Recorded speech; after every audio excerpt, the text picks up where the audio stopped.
Essentiel, le podcast qui donne la parole à des entrepreneurs pas comme les autres. Des entrepreneurs qui ont mis l'humain au centre de leur projet. Pour vous faire découvrir leurs actions en faveur d'un monde plus durable et plus responsable, nous avons décidé de leur donner la parole. Ensemble, plongeons dans le secteur de l'économie sociale et solidaire, un secteur plus que jamais essentiel à notre société.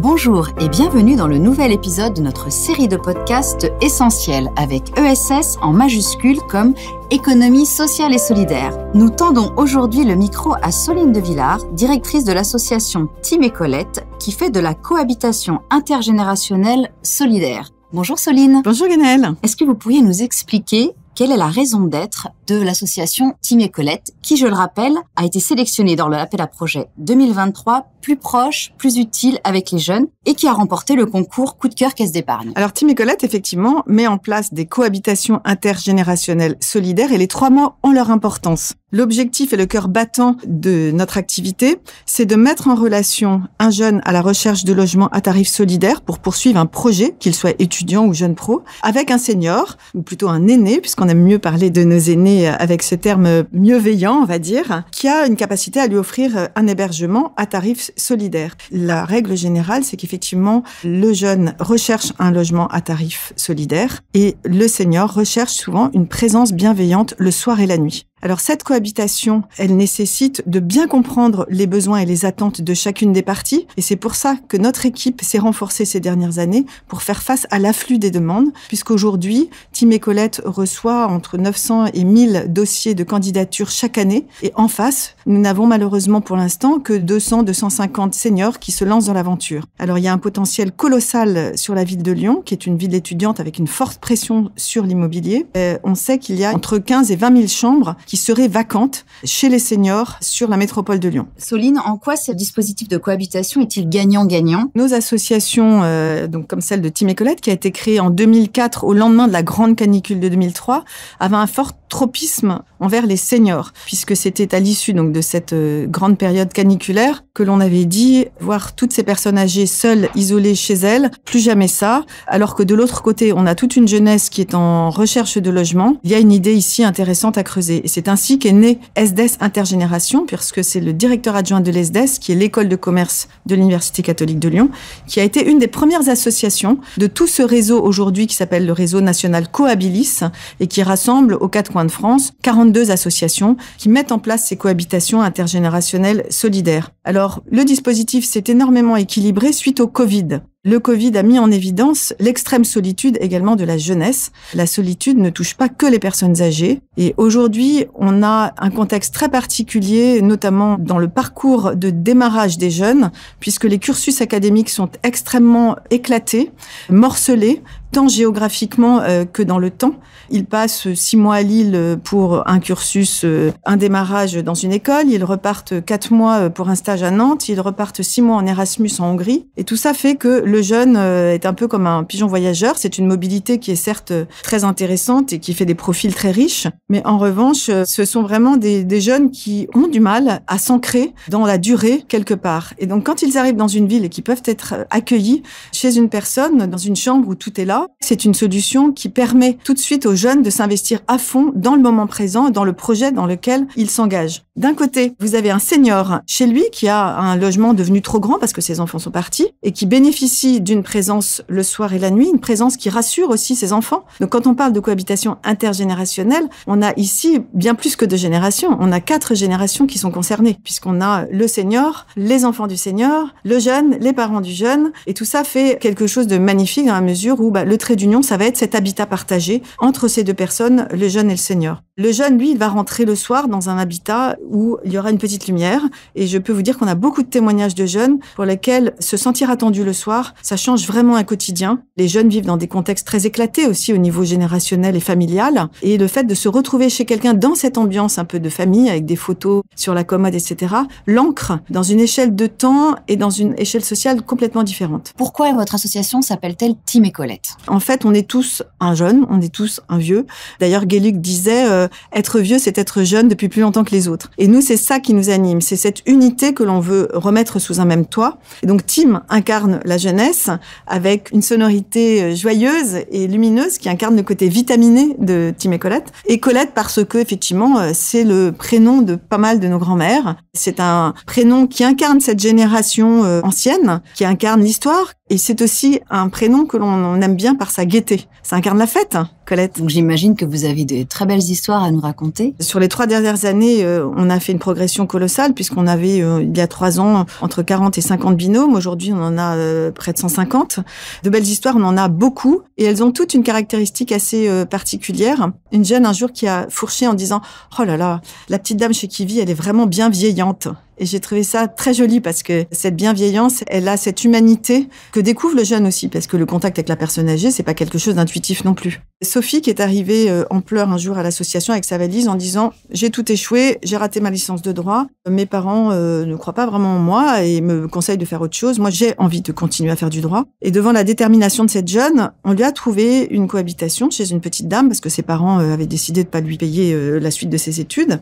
Petite dame Parkinson quand même, donc une dame qui passait quand même de sa coquille à son lit, donc une vie peut-être un peu étroite, mais avec un cœur de géant. On s'est dit, si la cohabitation dure une année, on a beaucoup de chance. Non seulement elle a duré une année, mais elle a duré 3 ans. Sophie a réussi ses 3 années de licence de droit. Le dernier mois, elle est venue triomphale à l'association en disant « Vous savez, j'ai obtenu mon permis de conduire ». Et elle nous raconte cette anecdote qui en dit long sur l'intensité de cette relation au sein de la cohabitation. J'appelle mes parents pour leur annoncer la nouvelle. J'ai eu mon permis de conduire. Mes parents me répondent du tac au tac. Ah il était temps, c'est la 4e fois que tu le passes. Et raccroche. Elle rentre chez elle. La petite dame, malgré son handicap physique, avait dressé une jolie table, mis 2 coupes de champagne et une belle bouteille de champagne sur la table, l'attendait le soir, la serre dans ses bras en lui disant « Tu sais Sophie, je suis fière de toi ». Et Sophie m'a avoué que c'était des termes que jamais ses parents n'avaient prononcés. Donc ce regard bienveillant du senior vers le jeune, c'est vraiment quelque chose qui va l'aider dans sa vie structurellement. C'est vraiment tout un terreau qui va entourer le jeune pour lui donner confiance, quel que soit le regard des parents qui parfois effectivement perdent un petit peu confiance face à des enfants qui comprennent pas toujours. On sent que vous avez de la passion dans la voix quand vous parlez de ce projet. Comment est-ce que vous êtes arrivé dans cette aventure humaine ? Quel a été votre parcours? Alors, vous voyez que j'ai utilisé le mot terreau pour le jeune. Effectivement, je suis vraiment tombée là par hasard. Je suis ingénieure agronome et j'ai passé toute ma carrière dans l'administration française à défendre le modèle agricole français au sein de l'Europe, dans des institutions très diverses pour la France, pour la Commission européenne et pour les Nations Unies à Rome. J'ai eu la chance d'avoir une vie bien remplie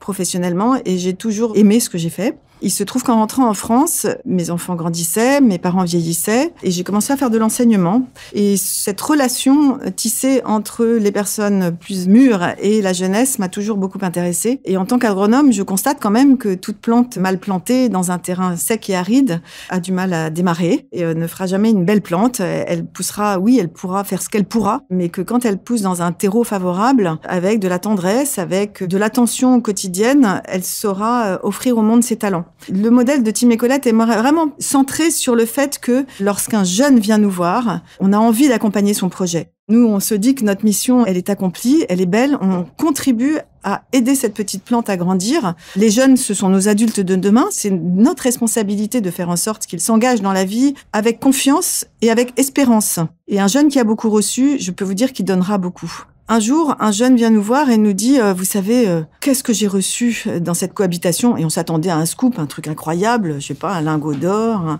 Et ce jeune nous dit « Mais vous savez, moi, tous les soirs, je rentre. Il y a toujours une petite lumière allumée dans l'entrée, un joli tapis.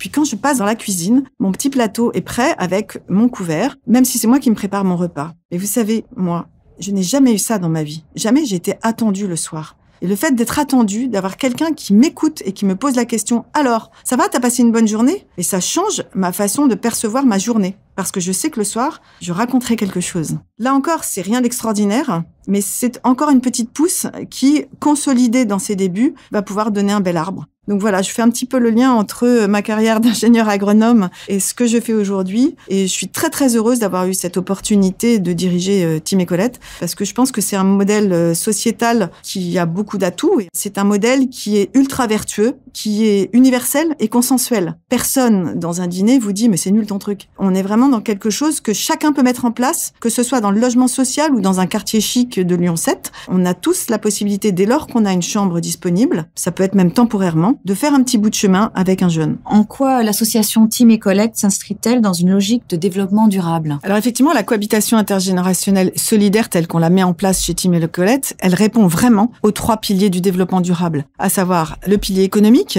puisque les 2 partenaires de la cohabitation vont bénéficier d'un apport économique. Le jeune parce qu'il va accéder à un logement à tarif beaucoup plus favorable que sur le marché classique. Nous, nos jeunes, ils payent entre 0 € et le maximum qu'ils puissent payer, c'est 350 €. La solidarité venant du fait que nous, on est obligés d'offrir des participations de la part du jeune à 40% en dessous du prix moyen du marché. Donc c'est intéressant pour le jeune, financièrement. C'est intéressant pour l'hébergeur qui va bénéficier d'un petit complément de revenu qu'il peut tout à fait réinjecter dans son économie domestique pour augmenter le temps d'aide à domicile ou faire du portage de repas. Donc lui, ça le met dans une dynamique de maintien à domicile pour une durée plus longue. Et puis au niveau macro, il est certain que la mixité générationnelle d'un quartier, c'est un élément indispensable à la vitalité des quartiers. Quand vous avez un quartier qui vieillit et que vous réinjectez subitement 4, 5, 6 jeunes dans une rue, ce sont des jeunes qui vont aller à la boulangerie, qui vont aller au bar boire un café et qui iront au cinéma du coin. Tout ça, c'est des facteurs qui sont très importants et qui sont des effets secondaires, en fait,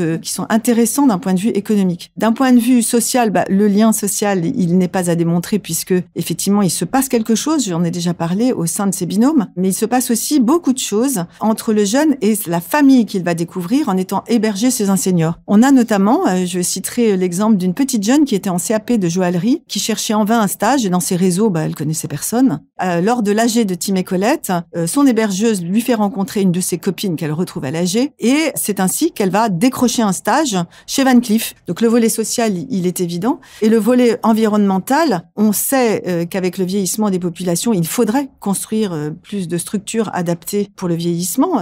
Mais par exemple, à la ville de Lyon, le choix est plus de planter des arbres, et c'est tout à leur honneur, que de développer de nouvelles constructions. Comment fait-on pour concentrer ces personnes en perte d'autonomie et cet afflux permanent de jeunes? Il y a vraiment une question d'attractivité de la métropole de Lyon si on ne trouve pas de solution de logement. Et la densification de l'habitat est une solution qui répond à ces enjeux environnementaux et qui évite de construire de nouvelles structures. Comme je l'ai dit, 15 à 20 000 chambres libres chez les seniors à Lyon, on a de quoi travailler, et longue vie à Tim et Colette. Le concours Caisse d'épargne nous a permis de vous donner un petit peu de visibilité, de vous faire entendre. Ce concours, ça a été une source de vitamines et d'énergie incroyable pour nous. D'abord, je redirais un peu ce que le jeune a dit sur son aîné, voir quelqu'un qui a confiance en vous. Je peux vous dire que ça vous donne de l'énergie. Le risque des petites associations comme nous, c'est qu'on s'investit beaucoup, on donne beaucoup, mais on s'épuise. On s'épuise à convaincre, on s'épuise à montrer que le modèle est vertueux. Et quand on rencontre des personnes, ou en tout cas des institutions aussi prestigieuses que la Caisse d'épargne, qui vous font confiance et qui vous disent « votre projet, il est génial », et je peux vous dire que ça vous donne des ailes. Et ce regard bienveillant sur nous, sur notre action, sur notre ambition de grandir, en disant « oui, vous avez raison de vouloir grandir », c'est quelque chose qui est vraiment plein d'énergie et qui nous permet d'avancer et de lever des points de blocage, parce que la croissance pour une petite structure, c'est toujours une grande difficulté.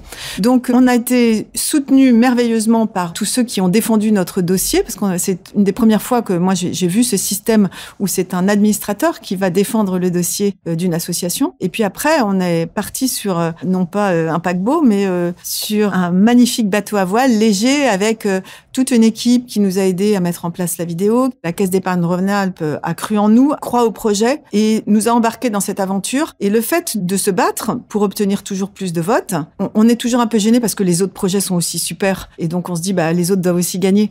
N'empêche qu'il nous a permis d'oser parler de notre projet, oser sortir de nos zones de confort, oser utiliser de nouveaux argumentaires pour toujours convaincre, oser dire que c'est un modèle certes qui fait peu parler de lui parce qu'il paraît assez simple et qui n'engage pas de gros budget, puisque c'est essentiellement des compétences humaines qui vont être mobilisées pour créer ces binômes. Quand on constitue un binôme, on écoute attentivement les besoins du senior, on le visite, on visite son intérieur, on fait attention à tous les petits détails sur sa vie, sur son histoire, sur son style, on perçoit beaucoup de choses sur sa personnalité, qu'est-ce qu'il aime, ce qu'il aime pas. pas. Et inversement, quand on reçoit des jeunes en entretien, on va faire très attention au projet du jeune, à ses appétences, à son futur, à ce qu'il attend de cette relation avec la personne.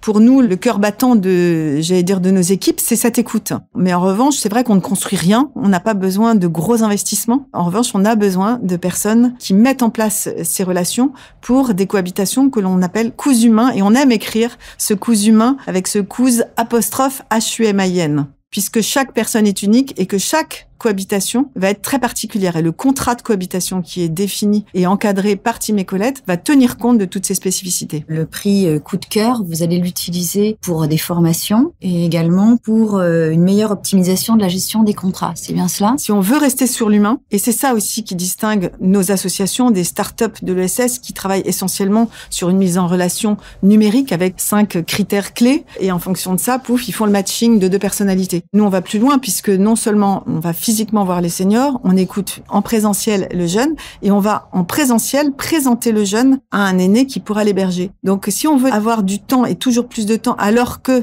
le nombre de binômes s'accroît, et là, je peux vous dire que nous avions 400 à 500 candidats jeunes il y a 3 ans. Aujourd'hui, 1000 candidatures, ça se gère différemment. Il faut qu'on continue à embaucher, mais il faut aussi qu'on professionnalise nos pratiques. Et donc, un des axes qui a été proposé au financement de la Caisse d'épargne, c'est d'optimiser la gestion et l'utilisation de notre CRM pour comprendre toutes les fonctionnalités que l'on peut en tirer, puisqu'aujourd'hui, on n'en exploite que 20%, je pense. Et notamment pour la contractualisation, ça fera gagner énormément de temps à toute l'équipe pour qu'elle se concentre justement sur ce temps et cet humain. Et le deuxième volet qu'on a soumis à la Caisse d'épargne, c'est la formation que l'on accorde avec joie à nos jeunes en cohabitation. Et je peux vous dire qu'il peut y avoir des inquiétudes, il peut y avoir des débuts de troubles cognitifs. Et donc, on équipe nos jeunes de ces formations qui se déclinent en 3 grands types de formations. La première, c'est le b.a.-ba de la vie en commun. On rappelle un petit peu les codes, puisqu'on a aussi dans nos hébergés de jeunes étrangers. Donc, il faut qu'on leur explique un petit peu certaines choses. La deuxième formation, elle est plus sur les réflexes premiers secours. Alors là, il s'agit pas de donner des ailes à nos jeunes et d'en faire des intervenants pompiers s'il se passe quoi que ce soit dans la cohabitation,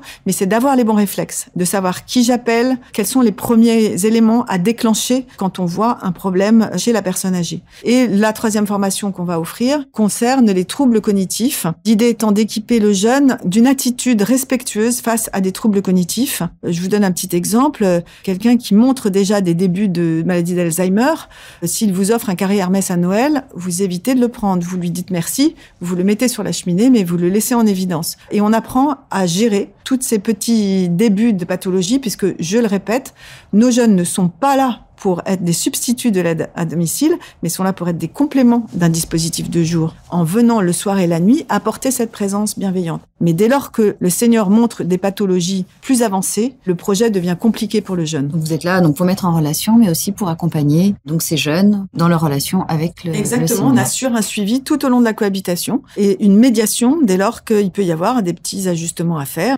notamment éteindre la lumière quand on quitte une pièce, etc. Parce que la vie ensemble, pour certains, ça s'apprend. Pour les jeunes et les seniors qui seraient intéressés par le dispositif Tim et Colette, comment vous contacter? Vous allez sur notre site internet www.timetcolette.fr où vous nous appelez. On a une équipe très dynamique. N'importe quel profil peut nous contacter puisque, comme je l'ai déjà dit, l'intergénérationnel est de plus en plus fluide dans ses définitions. Alors, certes, à la base, nous sommes plus centrés sur des seniors de plus de 60 ans qui hébergent des jeunes de moins de 30 ans, qu'ils soient étudiants, jeunes pros, en alternance ou en période d'essai. Mais de plus en plus, nous pouvons faire aussi des exceptions pour aider des jeunes un peu plus âgés ou des personnes âgées un peu plus jeunes à répondre à des besoins très particuliers. Merci Soline. Donc, si vous souhaitez en savoir plus sur cette association, rendez-vous sur www.timetcolette.fr. Vous pouvez également visiter notre site internet pour en savoir plus sur le soutien qu'apportent les caisses d'épargne aux acteurs de l'ESS.